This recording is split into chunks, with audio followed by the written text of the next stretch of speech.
then magdadagdag na kami. Opo. Asik, yung binabanggit mong kinakailangan na magkaroon ng MOA, downloaded na kamo yung pondong 19.7 mula sa central office. Yung MOA, sinong gagawa nun? Ang regional office at ang kanilang mga healthcare workers? Ganun ba yan? Ang MOA po ay pinipirmahan ng regional director ng Department of Health at ng chief of hospital or head ng hospital sa private hospital saka sa local government unit o hospital. Opo. Anong nakikita ninyong dahilan o posibleng paliwanag bakit tumatagal sa pagpirma lamang ng MOA considering na taon na binibilang para maklaim ng mga healthcare workers natin ang benepisyong para naman sa kanila talaga? Opo, ang mga LGU naman na Johnson, may mga mabilis na makapirma. Oo nga, very good. Pending po, no?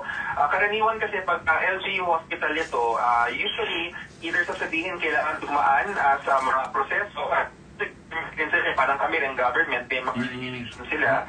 It might be, sometimes sasabihin ng hospital head, hindi siya yung pipirma isang mayor.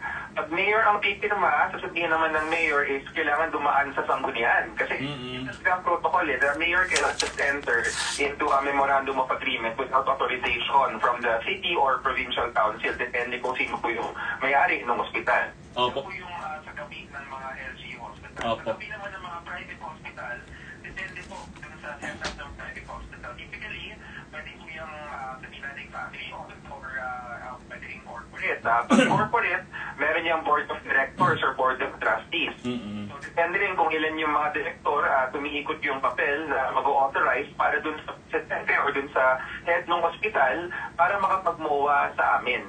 So, yun po yung sa gawin ng sa MOA. Yung kabilang panig naman, yung sa liquidation, ibang, ibang posibleng dahilan.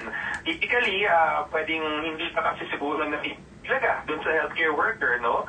Pwede rin namang baka yung healthcare worker hindi naman sinasadya pero hindi pa nakakasubmit kanyang kumbaga resibo or hindi pa niya nakukuha mula sa kanyang bank account. So yun po yung mga posibleng dahilan. Opo, sa bagay kung sa panig po ng healthcare workers at hindi nakakukumply sa mga requirements, kumbaga hindi naman sa naghahanap tayo ng masisisi, pagkukulang niya na yon dahil ang pondo'y naririyan na, kailangan lang asikasuhin ng documentation para maibigay sa kanya yung benepisyo.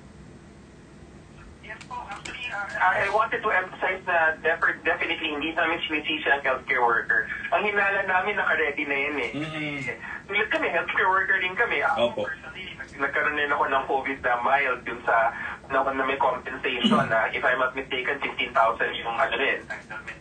Kaya po mabilis dahil kami po ay nasa DOH. So yung requirement ng MOA, wala po yun. Tapos ako naman bilang isang government official, nag-submit po ako, nag-fill in ako siguro mga 2 o 3 form yun. May claim form, mag-a-attach ka ng medical abstract, mag-a-attach ka ng resulta ng PCR mo, nung panahon na PCR pa Tapos yun yung aakyat. So I'm very sure ang aking mga kapwa-doktor, health worker, even yung mga non-hospital nurses, meron yung mga non-medical pero mga entitled. Naka-ready yan. So, it's just a matter of really processing and liquidating. Wala ho kaya, ASEC, na ibang paraan para mas mapaigsi natin yung prosesong dinadaanan, halimbawa yung pagpirma po ni Mayor o kaya ng sino mang official from the LGU para maibigay na ang benepisyong para sa kanila? Kasi halimbawa, kung merong 19.7 billion pesos na downloaded na sa mga regional hospitals po ninyo, ay kung bagay natutulog ho yung pera, di sana ininvest na lang po natin sa iba para kumita pa.